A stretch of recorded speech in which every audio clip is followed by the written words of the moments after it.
we would like to welcome everybody to the panel. We're going to ask everybody to please get seated. Please get seated. Thank you guys so much for coming. We're going to get seated and start with the African Frontiers panel. And with further ado, I'd like to introduce the moderator of the panel. Please come to the stage.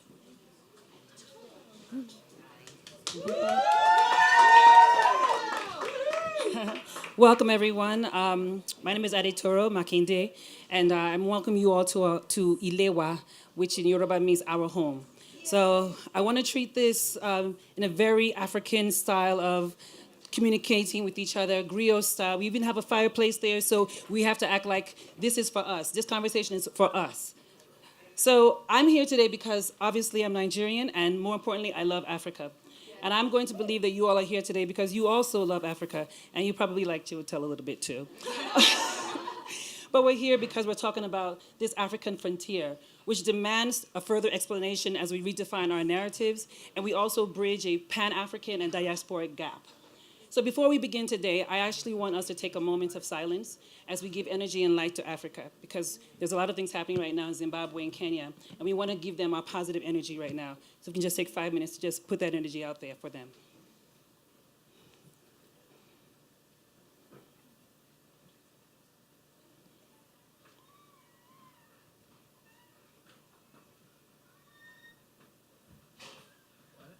Our prayers are with you.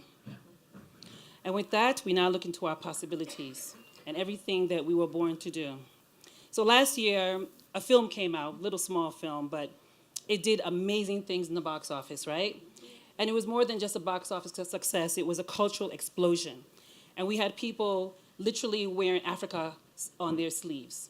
It was hybrids, migrants, Afro-Cuban, African-Caribbean, African-American. It was all of us walking to the theater saying that our stories matter, and that how we are represented matters, and that we want to see more of this in the future. And as a result of that, we have put Hollywood on notice. And we have to continue this conversation so that it's not a one-off. It's not just because it was a Marvel comic book and this superhero who wears a suit is the only kind of superhero that we can essentially love. We can have a hero who is simply a boy who knows how to harness the wind.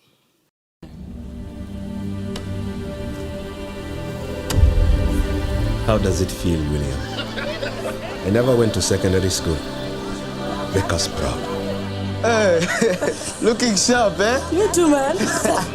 Kachokolo is not the wealthiest school in the district, but it's down to each one of you to decide your own level of commitment. Commitment!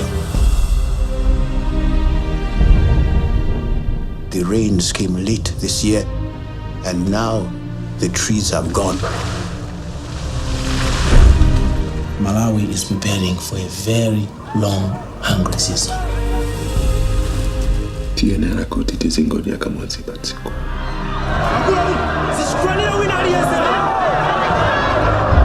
Ukali muntu wa mkulo sopana William.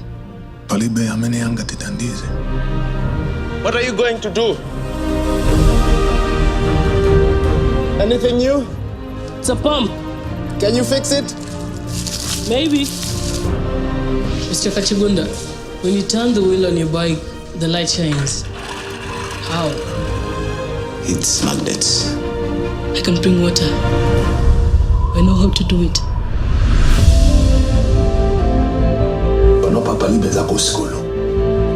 We stay, we die. No. With the electricity, we can plant in the dry season. Antu wakufa kudziwa zimenezo? Tirima hapo! Tirima hapo!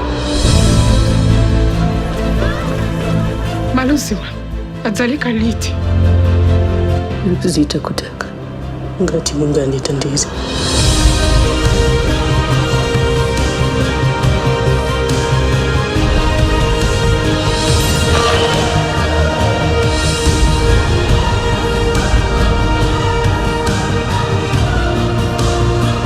Wale watawa baba ndilibeza kulota.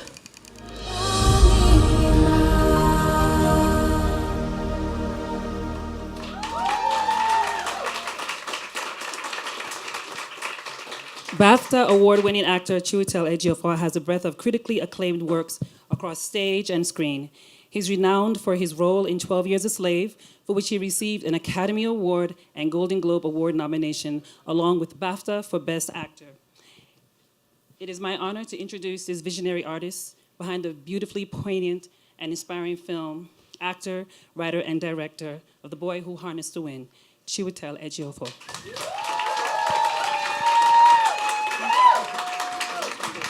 Okay. So, welcome. Thank you. I have to, you know what? I'm a little emotional watching that trailer. I have to be honest. I feel this surge of pride. Thank you. Thank you. Thank you. So I won't get emotional. So let's talk about this story and how did you find it? Why did you feel the need to tell it? Give us a little bit of that background. Sure. I was the book came out in 2009, and a friend of mine was in LA was at the launch party of the book, and so told me about it then. I hadn't heard that it was coming out. I didn't know anything about it, and then so I got the book, and then I was sent the book, and I read it, and I was transported, by this incredible story. William Kamkwamba's journey, his ingenuity, his attitude, his just way of being, his thought process, his dynamism, and then even within the nature of the book itself, just the way that it was written, the way the story was told with his co-author Brian Miller, there was this sense of humility and depth of intelligence and warmth and understanding of the wider geopolitical situation that was being described. That is the situation that Malawi is in, the cultural, historical situation Malawi is in, that other African nations are in, the psychology, the very specifics of the certain psychologies, understanding those psychologies. These were things that I hadn't really experienced. These were feelings that were kind of new to me. It was like I had been waiting for something like this all my life, and in some ways I hadn't even known it. So the first process in that sense was then to think about how to adapt it. I wanted to get more people to embrace and understand William's journey, and what he did. And so trying to begin the process, adapting the book, and then bringing in people into that process to develop, bringing in Andrea Calderwood, Gail Egan, start the development process as the producers of the film, and then going back and forth to Malawi to really try and see if I could get under the hood and just understand the place and its dynamics, meet William, meet his family, Trywell, Agnes, that community, get introduced to that community. My first foray into trying to find the Gule Wamkulu, the great dancers, the spiritual, cultural heart of Malawi and the culture. They are very elusive. It's a secret society. It took a little while, and failing to meet them the first time, actually, in the first couple of times. But really starting to try and get an understanding of Malawi, the specifics of Malawi. Obviously I'd spent some time in my life back and forth in Nigeria and in rural communities in Nigeria, but there is no generic Africa. You know what I mean? There is no. These are very specific places, very specific histories, and understanding and trying to understand their history, but also for me learning about how I would visually tell the story. And that sense that these are very epic lives, and wanting to tell this story in an epic way. These are big lives, and yet the stories that I had seen and the stories that I'd been accustomed to seeing told stories about Africa and African countries as if they were small lives somehow, and they're not. They're huge. This journey is massive. It's incredible. It's the difference between life and death. Were you looking for a story to tell? I mean, had you decided that it was time for you to become a director or to take that leap into writing a feature script? I mean, not really. I had been doing some writing. I'd been writing, but I'd been writing sort of recreationally, if you like. You know, I had been sort of experimenting. I'd made a couple of short films over a period of time, and I'd been writing a project that I'd been tinkering around with, and I was excited by it, but I hadn't really been striving to get it made, and very easily distracted by other things and acting in different things and so on. So it was really William's book that was the first focusing energy. That it really concentrated, you know, it got my attention. Did it take you by surprise in that regards? As in the epic story and saying, I'm going to go this route? Yeah, I mean, it took me by surprise how much I wanted to make the film, you know. I didn't know that I was committing 10 years, you know, at that point. You know, you never do. You know, I'll make this film next year. But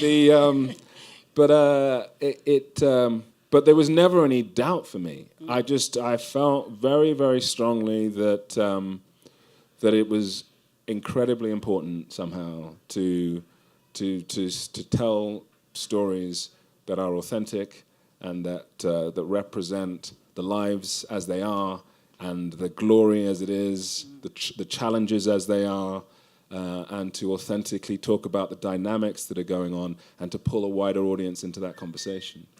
Speaking about authenticity, I mean, there were just so many things about the film and watching it that I was just marveling at. I could tell that you took a lot of time into the specificity. You know, there was such a lush landscape, but very specific intimacy with regards to the film. Tell us a little bit about the choice to even shoot in Malawi, because, you know, you could have cheated Malawi, like South Africa from Malawi. Well, you know, some people might say, oh, all we need is a bush. Some dry, I mean, you know what I'm saying? We need bush, we need tree, we need dirt. It's Africa. Yeah. You know, so talk about the specificity, and then of course your producer's looking at you like, what? You want to shoot where and how? Yeah. Well, I mean, that's the thing. It's sort of, you know, there's a lot in there. It's sort of the, so the conversations at the beginning are kind of, that Johannesburg, South Africa basically, and Kenya, you know, are areas that one can shoot and make a film like this. Right. But, you know, there wasn't like a massive pushback in a sense, you know, when I was starting to talk about the fact that it needed to be an authentic experience. It needed to go into Malawi. It needed to be part of that conversation. There needed to be Chichewa, strong elements of Chichewa in the film, and it needed to be there. You know, I think we're all becoming more sophisticated in our understanding of how authenticity plays in cinema and how the need to really tell stories truthfully is an important part, you know, of telling stories. You know, Amsterdam isn't Venice, but they both have canals. You know what I mean? Right. So it's important to get right into the real spaces and to you know meet the real people, and the huge advantage that gives you. The sense of place, you know, is just, you know, there are sequences in the film that are just, you know, they're inconceivable if you're going to try and set up. For example, there's a massive rally that we have in the film, and trying to set that up with all of the people who are on stage and all of the dynamics on stage, all of the background artists, the extras, the people in the crowd, all of that sense of what's going on, the governmental parties, the president, you know, knowing that everybody there, all of the 1,000 extras have a shorthand. If you say Malusi, everybody knows who you're talking about. You know, you're not trying to explain, well, that was the president thing, and this is how you feel about him because there's a food crisis. You know, like everybody understands exactly where you are. We're all doing the same thing. We're making the same film. All of the people there are familiar with William's story, familiar with the book, familiar with the history, some of them having experienced this famine in 2001, 2002, and then playing as extras in the film. You know, and this just sort of changes the dynamic of everything that you're doing. You know, we're not existing in a sort of vacuum and trying to transport this in a non-authentic way.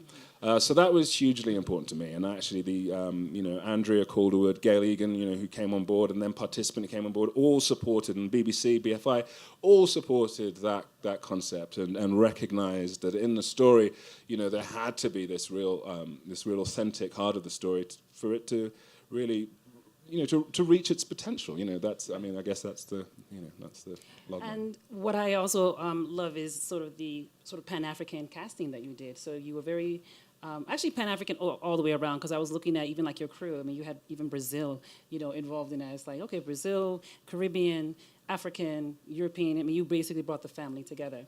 But with regards to the casting, because as you all saw, it was subtitled, and I have to say, with most things, we say African languages don't travel. We can't read subtitles. Strange when it's European films. Somehow we can read the subtitles. It's okay. Whereas an African film, they don't carry over because somehow we can't read the same English subtitles, which don't make any sense. But that being said, I was pleasantly surprised to see that most of the film is subtitles. So and most of the cast is not from Malawi, so they had to learn a language.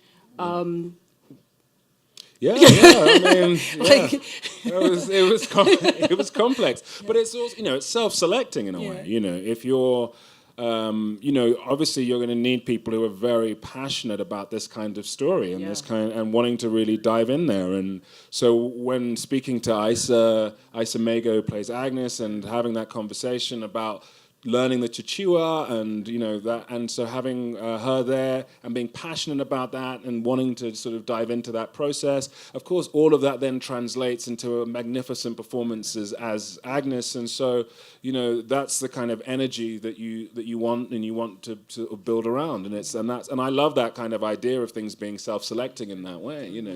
And then we had a deeply intelligent and this kind of very just emotionally intelligent as well as academically intelligent boy in Maxwell Simba to play William, and so he was very studious about his Chichewa and wanting to get and grapple with that and being absolutely perfect with it and all of those things. And he was actually, English is not his first language either, so he was speaking 2 languages that weren't his first language, and so.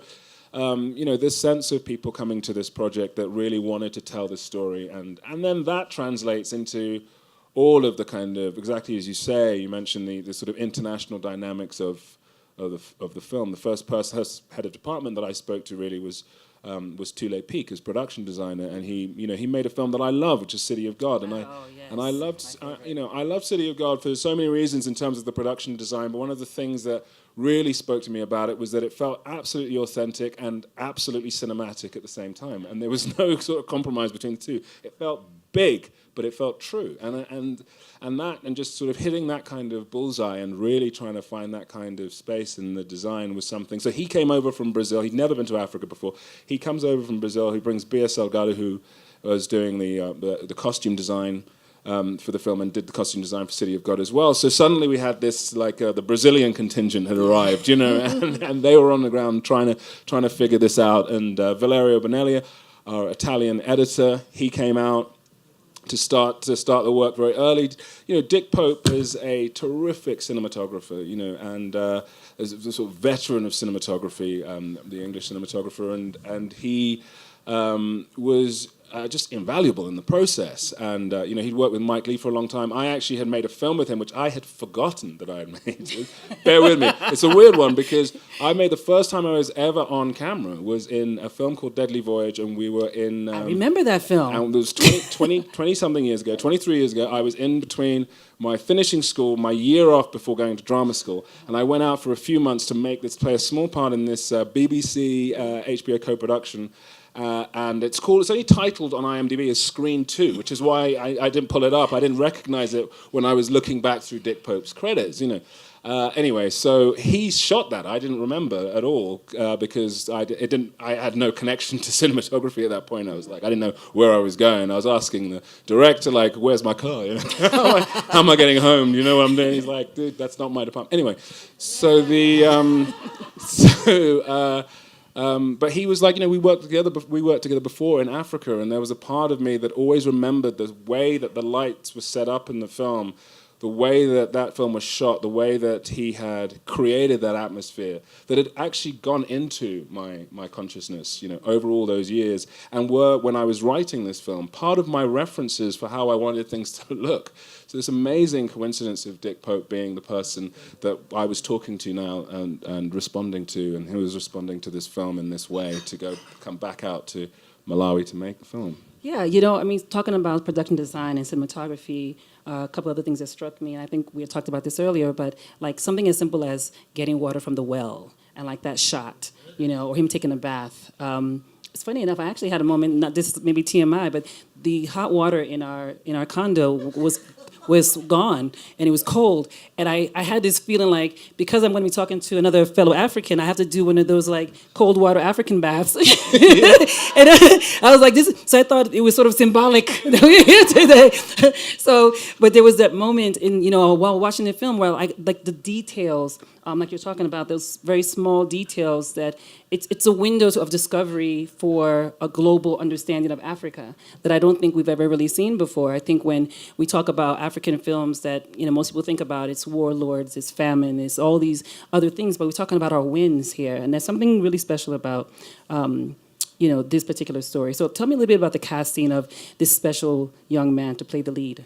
Well, we had a fantastic casting director in Alexa Fogel, and she had contacts, you know, around just in so many different countries, and so started to pull together through going to schools and through various things, you know, a number of people that she was looking at, and Maxwell Simba started to come up on that, you know, that list, and as the list narrowed down, you know, he was somebody that she really wanted me to take a look at, and I saw his audition tape and. When I was in London, and I was just totally floored by, you know, I couldn't quite understand how he would know how to do what he was doing. Like I didn't know then whether it was accidental or something had happened. I couldn't work it out because he was doing something very minimal. He was doing something that really understood the camera and understood the weight of his kind of emotional responses and just way of playing the scene. Also, the choices that he was making in the scene were very good. And they were just sort of excellent little details that he was throwing in and doing stuff. And I couldn't, you know, when I was doing that film, for example, the one I was talking about, Deadly Voyage, you know, I mean, I was big, you know, because it was my first time on camera. And I was like, as only when I was watching it, I was like, next time I do a movie, I'm going to be a little bit, you know, like the distinction between theatre and film hadn't really registered for me at that point. And there's Maxwell, he's much younger than I was even then. And yet he's playing these nuances, these subtleties, he's understanding, you know, this camera and the kind of the depth and the emotional parameters that you can pull into a camera. And I'm drawn in. And so I think, well, maybe it's some accidental thing, you know. Mm-hmm. So I go to Nairobi and I get into a room with him and we workshop the scenes. And he's terrific, you know. I stand up, I'm walking around, I'm doing all the things, I'm sort of trying to push the scenes to see how he reacts in moments and how he improvises even. And everything that I'm doing, he's reacting to, responding to, he's capturing, he's really getting and playing with. And I don't know, I just thought this guy is I understand really you weren't planning on playing the father role, that you just weren't going to direct, and at some point you changed your mind about that? Well, there was a point when I was, you know, I started the film and I felt that I was just too young to play Chiwetel, you know, who was, this was 10 or so years ago, that, you know, the boy, he has a young teenage son, and I just thought, well, I'm 30. I mean, I could technically be his father, I suppose, but I just felt like it was... Anyway, it took 10 years. So by the time I made the film, I kind of grew into the, you know, suddenly it was like went right into the, you know, sweet spot. So I was like, actually, I probably could try it now. Okay. I want to think about how... We've already said that this story was important to you and why it should be important on a global scene. So let's talk about African stories overall and sort of the messaging that goes out with regards to stories that are told. What do you think with regards to our next step on how the playing field should be opened up? I mean, the fact that you went to Malawi to shoot this film, most people, and because again, this is about bridging diaspora, we want to encourage people to think about stories on the continent, even if it's something that can be merged between American, African, Caribbean, whatever, or if it could just be fully African, but it's about bringing us together and really building this community of storytelling for us. But what do you think? Because obviously, well, first of all, you're Nigerian, you're African, so there was no fear for you of going to the continent. But there are people who would feel that sense of fear. You went there completely blind in that sense. But what would you share in terms of, for someone who is thinking about that idea, like in terms of opening up that door and removing the challenges away from it? Yeah, I just think it should be completely embraced. You know, I think that there is such a wealth of story such a wealth of potential, such incredible people, incredible narratives, incredible cultures, incredible rich depth, and I mean, it's unbelievable that it sits right there, and we've only scratched the surface of what can be sort of utilized and explored in I mean, the most magnificent, continent, really. I mean, it's just I've been fortunate enough to not only spend time, obviously, with family in Nigeria, but in Ghana and in Congo, in South Africa, in Malawi, obviously now, in Kenya, and just, I mean, the richness of the stories, the richness of the places, especially the cultural dynamics, which I think are I mean, almost second to none. I mean, it's not a competition, but it's a beautiful place. And when you step beyond the surface of whatever the information, the received information, a lot of it by the sort of British Empire, deciding that this is, the reports in the Illustrated London News of what Africa is that has gone into the consciousness of the Western world and has never really been shifted properly. So people are living with ideas about Africa that are so out of date at this point that it is embarrassing, So it's really a question of people embracing that there is so much ignorance about Africa, to really try and get some actual genuine information and realize that there is so much to love, so much to embrace, so much to understand, so much intelligence and diversity, and it's a very special place. And I think when that starts to happen and we can have real conversations, then I think we can increase the level of storytelling. I'm hoping that this kind of film is a sort of bridge. It's one step into trying to have a real, authentic conversation, And I didn't want to make a film that was in any way apologizing for anything or trying to sort of pander to, I wanted to make sure that this is the real thing and there's nothing to be worried about here. This is the real thing. Yes, it is special. Yes, it's okay to see that these dynamics play out. Of course, there are problems, there are complications. But that's not the whole story. I was watching Bohemian Rhapsody the other day, and it's so interesting, that Live Aid concert, and how important it's such a big moment. And of course, it came from such a great place. But it was also true that imagery, that imagery of the starving child and the thing, just buried itself into the consciousness, of the West, and just extricating a little bit of that and just leaving a bit of room for everything else that is going on in that space, is really important. I was speaking with someone a couple of days ago, I don't know if she's here, but she was telling me about wanted to do a movie about Haile Selassie, and that we need to tell our royal stories. And I love the way she phrased it, our royal stories. And what's interesting is royals for me goes beyond sort of like the throne, but it's these stories that are, like you said, our win stories. When we talked about like the word, poverty, for instance. So someone might look at, they live in a hut, or it's sort of desolate and all these sort of things, and think, they're impoverished. And so without trying to pander, should we tell those stories? But at the same time, those stories are real stories. But who decides what's impoverished and what's not impoverished? There are certain parts of America you can go to down the South, and they go to the outhouse, So it's about... Yeah, there's poverty in the wallet, there's poverty in the book. There's no poverty of the spirit. There's no poverty of the mind, Yes. So, yeah, these are kind of concepts, and they're constructs that are there to label and to minimize, I made a film in South Africa years ago, and a lot of the guys on the crew, fought in the war in Angola and Zimbabwe. And one of the guys, the first AD, was, I was told at a certain point, was very famous in the war in Zimbabwe because he could burn down a village in 45 minutes. Whoa. And the reason that the war went to the villages, and it's the same reason that the war went to the villages in the Biafran civil war in Nigeria, is because the belief was, and it was true to an extent, that if you destroyed the village, then you destroy the heart of the African, right? You destroy the person if you destroy their village. So these these places, which ostensibly seem very simple to the outside world, these, like you say, the hut, the thing, and it's all very simple, it's all very remote, and it's all very rural, and it appears to be very poor. are actually these incredibly sophisticated systems, these of family and of networks and of community that are incredibly rich and detailed and important places of community from which so much can be learned.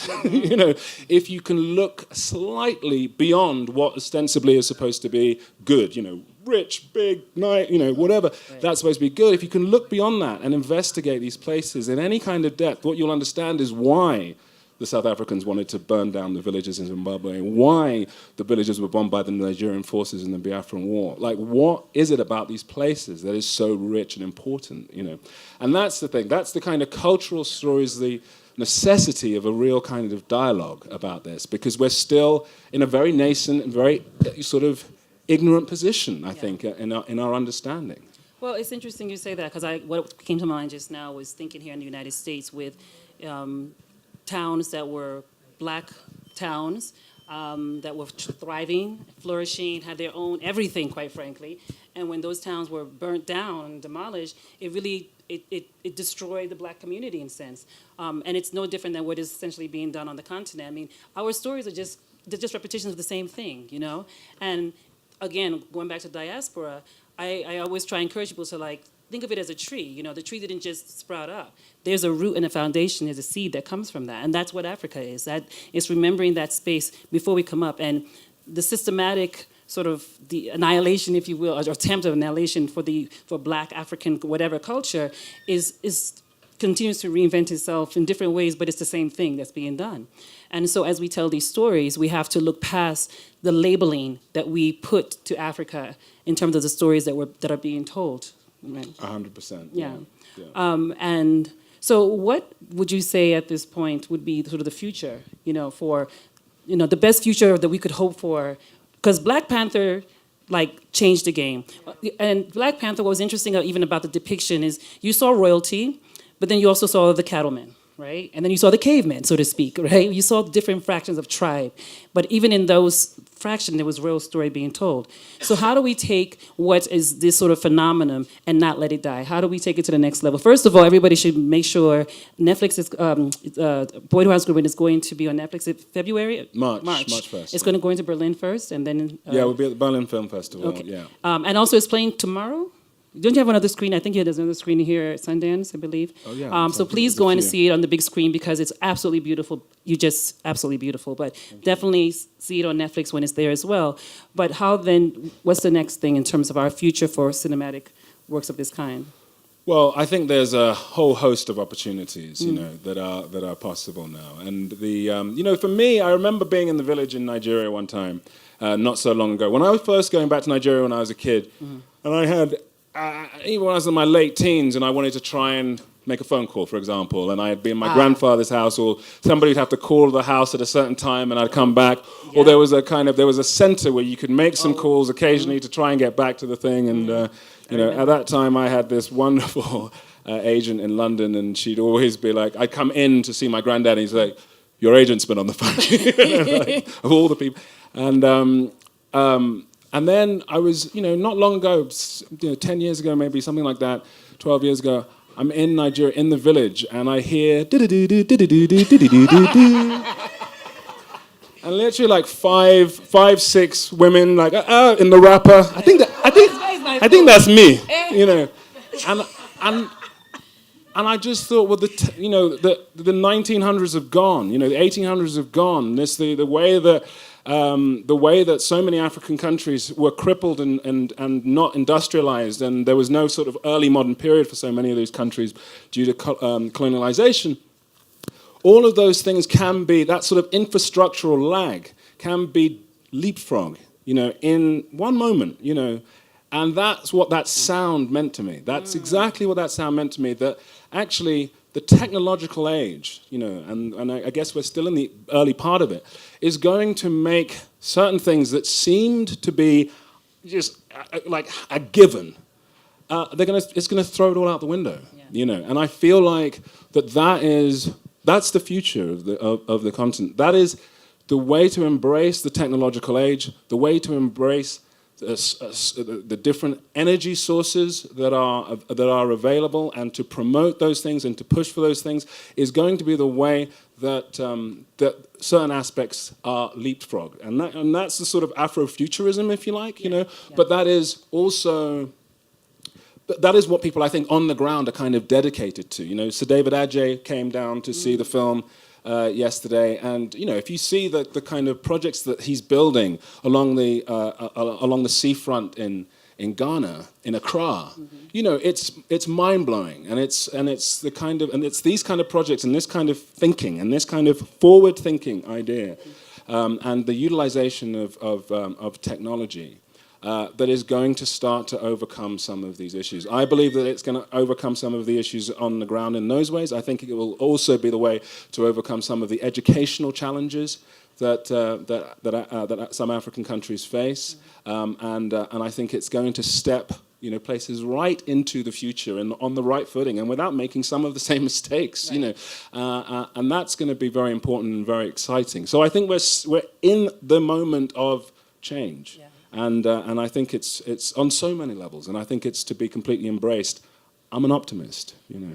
The moment of change is definitely upon us, and media plays a huge role in that regards. I mean, we're here as filmmakers, as storytellers.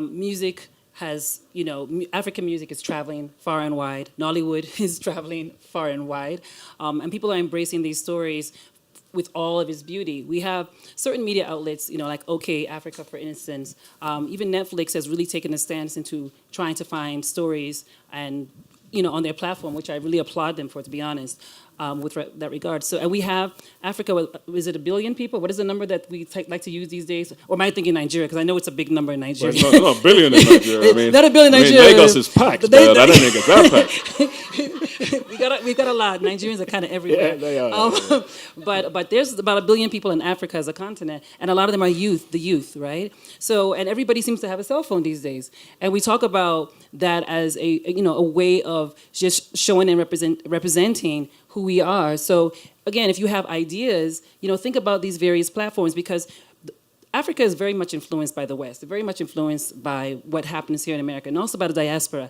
I was in Nigeria a couple of years ago, and I was at the hotel, and I kind of noticed like all the big monitors would be showing these like American films. Like they were good films that, you know, I remember, like a Forrest Gump kind of movie. Mm-hmm. But I saw all like the staff and you know, just kind of like with their hands crossed, looking at the screen like this. And I thought, why is this being shown in Nigeria? Like it was just the weirdest thing for me to like just see what I knew was great epic film, but why? Because like who is this for? So I asked the staff person. I said, let me ask you, if you saw a programming and you saw like Black Americans or just Black people from outside of Africa, because obviously you have stations that are all Nigerian, that's fine. But if you saw Black people who are not from Africa on the screen, would you turn to that station? They said, absolutely, we want to see ourselves. I said, why isn't that being done? And why isn't that being programmed? So why isn't that being done? Or why isn't it being programmed, people? Artists, storytellers, you have this platform. How much time do we have? Okay. I want to take a few questions or comments, or if someone wants to, you know, engage in the conversation, you know, just to, if they have any thought about it. I spoke to a guy yesterday who actually told me he had a story he wanted to adapt. He just out of the blue, he said, I actually want to do something with Nollywood. And I said, go, do it. Yeah. Then I had someone else tell me, you know, I went to Liberia and shot a film. I said, yes, go, do it. So let's open this up to the audience for a bit. If anyone has a question. Hi, I actually was at the premiere the other night with my sisters, and we loved it. First, I want to understand, what was the significance of finding that secret tribe? Like, what was their role in the film? Because they kept appearing. Even at one point, it looked like one of them was dead during the famine that was going on. But like, what was the significance of having that secret tribe within the film? Yeah, the Gule Wamkulu are a major part of the of Malawi's cultural life and spiritual life, and so yeah, it was very important to me that they were in the film. You know, because some of the film is also about kind of the systems that we all work within, be they the economic systems, be they patriarchal systems, be they you know, the religious system. The film starts at with the funeral, a very Christian funeral, and ends with an Islamic funeral. And so, you know, so this idea of what the sort of overarching system of in religion and spirituality was a very, very important part of that. And so that is why I wanted to find the Goulet. And we're going back and forth trying to find the Goulet. And it was a very frustrating process. There was a secret society. So, but eventually we were invited to a village to see the Goulet perform. And it was incredible, you know, absolutely just one of those amazing sort of transportation sort of experiences, just being invited to go into the deep spiritual heart of a place and understand the culture from very deep within inside it. And within that process, we were able to make the context and get the Goulet to be in the film.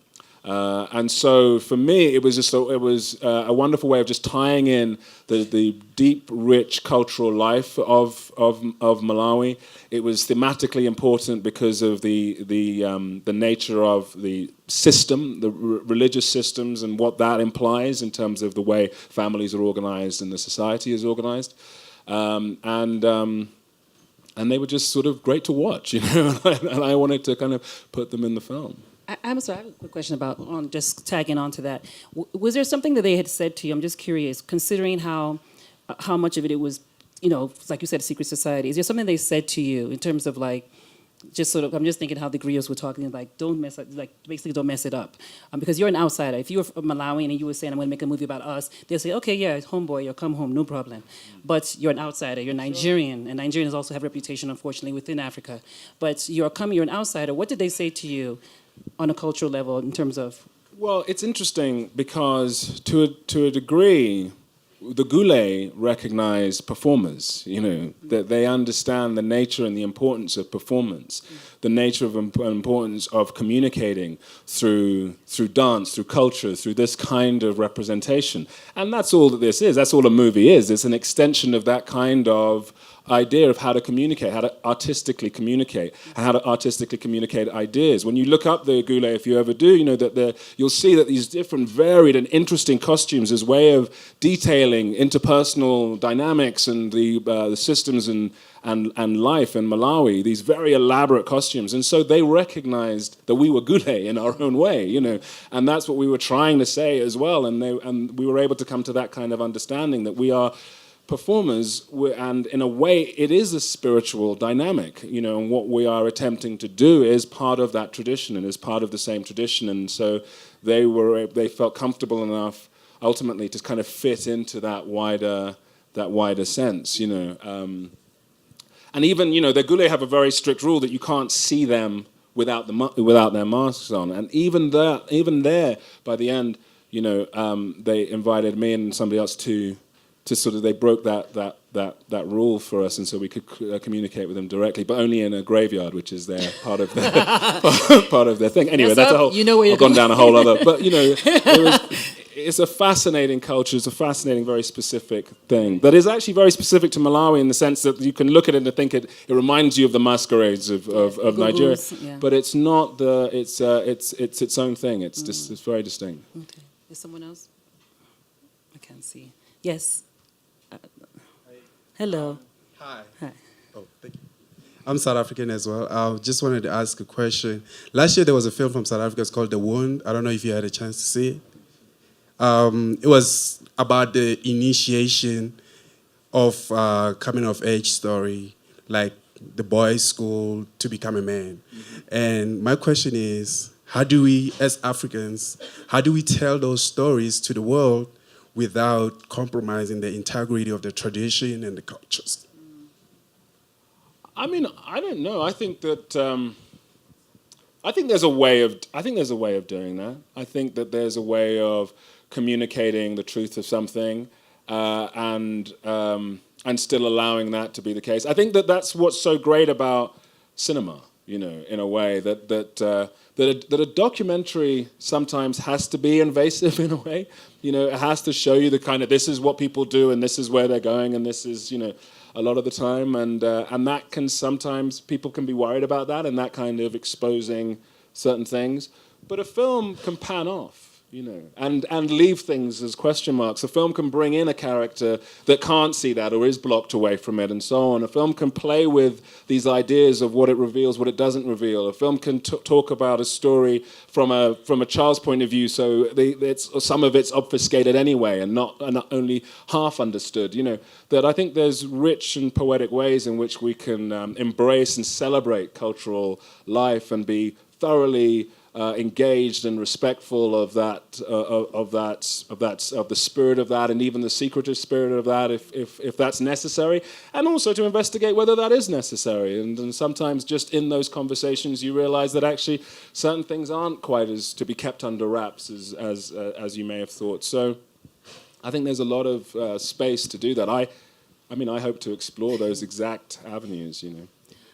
I actually brought a short film here to Sundance in 2005 called In Time, and part of the storyline dealt with female genital circumcision. And I remember when and it was sort of the film was sort of a commentary on traditions that we love and the ones that are problematic. So while celebrating the woman during a Yoruba engagement ceremony and all the regalia that goes with the play of trying to get this woman and marry her, but at the same time, that same celebration can mean that she has been circumcised, and because of that, she's basically living a life of pain. And I remember when I said I was going to do this, and I was living in LA at the time, and people in the Nigerian community was like, we don't do that. We don't do that here. No, no, don't make it Nigerian. And I said, I did the research. So I had to make sure that before I was going to tell that story, that I had done the work that would support that this is truth. You know, our stories are not all going to be perfect. And something like The Wound, I'm familiar with the story. Our stories are not going to be perfect, no matter how you look at them, but they're stories of truth. And if you can find the truth within those stories and the why they need to be told, then no one can really fault you and no one can really challenge you on that. And then you stay true to that voice, 100%. Essentially. You know, life is complex. Life is messy. Life has Very messy. I mean, it has, hills and valleys, and it's all, it's rich, and there's the, God and the devil, whatever which way you want to look at it, and it's embracing that complexity. It's not simple, but it's real, and it's right here, and it's right now. It's one of the things that it's present for everybody. It's present for every single culture. It's one of the things that I don't like about these terms like developed and developing and all of this stuff. It's that, I mean, although it's better than the sort of existential crisis of the third world or in the second world and the first world, it's the development thing. It suggests something about time that is completely dishonest. We're all developing, you know what I mean? And we're all developing together. Every culture, every country is developing right now, and all have struggles and all have things, and we'll do it all together, and we'll continue to do it all together, and so all of these stories have a place, and there's nothing to be kind of hidden or ashamed of. It's all important part of our cultural global development. They are as modern as anything else. Nobody's ahead, nobody's behind. We're doing it now, right now, in the present day. And it makes us who we are, whether we're laughing or crying or whatever the case may be. So anyway, I think we have time for maybe one more question. I can't see. Anyone? Okay, I don't think, oh, wait, I can't see too well. What's the best approach, would you say, for finding partners in Africa if you want to shoot a film there? How to get into the scenes, and how to, as an American, as a Black American, trying to be authentic and really find a great team that will trust where I'm coming from, and I can trust where they're coming from as well. Well, the company, when I first did the very first research trip that I did to Malawi was with a Kenyan company called Blue Sky Films. And, and I think that they are actually an incredible group. So if I had one piece of sort of solid advice, I would say contact them. They're not a huge operation or something. It's not going to be difficult to speak to somebody there. They're based in Nairobi. I think that they are a really great, a starting point if you have a concept, if you have an idea. They'll also have contacts back in, the States and in Europe. So there's a sort of channel there. That's the team that we worked with. I know that there are other people who have worked with Blue Sky to make films in different countries in Africa. And I would suggest, just as a first port of call, speaking to them. I think they're terrific. I would also add to that so often we only think about coming to a Sundance, and I have nothing against Sundance because I love Sundance. We talk about going to Cannes. We think about these very, these particular high-end film festivals, but we never think about festivals in Africa.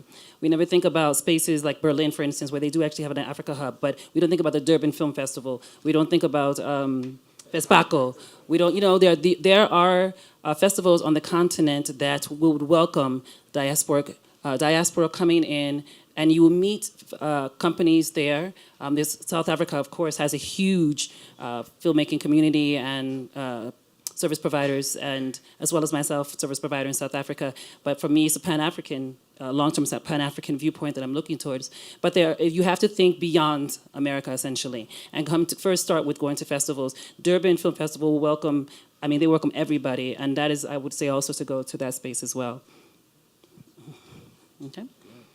Okay, so she's waving her hand. Okay, one last question, I'm sorry. One last, yes. I don't know if this is relevant, but I'm from England, and so Dick Pope was part of our company, and I know Sean Bobbitt, and I know Rachel.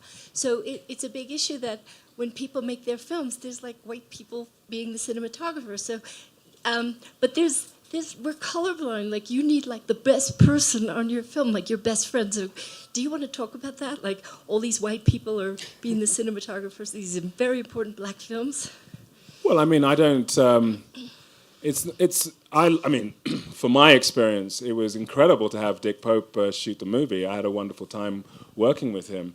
I don't know if that's the issue, really. It certainly isn't for me. I think of film and filmmaking as an absolute community. I'm not trying to in any way break that down into sort of racial barriers. I think we can all engage in the storytelling, and the more stories that we tell, the more room there is to bring in as many people as are excited and engaged with that process. One of the things that is really important as well, though, is to have ways in which people can become the cinematographers, can become great editors, can become from all of these different and diverse backgrounds. That's extremely important. One of the first things that I did when I was developing the film, and it was getting to the point when we were turning that last corner towards making the film, is I went to see Haile Gerima. Now, Haile Gerima is an amazing filmmaker, and he made a film called Harvest 3,000 Years in 1977, and it went to Cannes. He now is the head, of the at Howard. He's the head of the film, the African American film department. Yeah, which is probably, I think, one of the only dedicated African American film departments in the country. Is that? I'm not entirely sure, but I think that's. Yeah. I think that. And sorry, somebody's saying, is that right or? Yeah. Oh yeah. So right? And he also did Sankofa. Right. Yeah, exactly. Sankofa. Exactly. So. And so that kind of work, that kind of way of an incredible filmmaker like Haile, whose work has periodically been appreciated, but I don't think his work has been appreciated to the depth that it should have been by any stretch of the imagination. This is one of the world-class filmmakers, and removing that issue of nullifying or negating those kind of voices, those kind of very important voices, and embracing and encouraging other filmmakers, other cinematographers from the community to come up into those spaces is a very, very important part of this. All of this can happen together, but it's not. I don't think we need to go into a question of us and them, or one is to this and to that. That's nonsense. We just need to make sure that there are no false barriers to people of color making films. There you go. Each one, teach one. Well, thank you all for coming this evening, and welcoming ourselves to the African frontier. Thank you.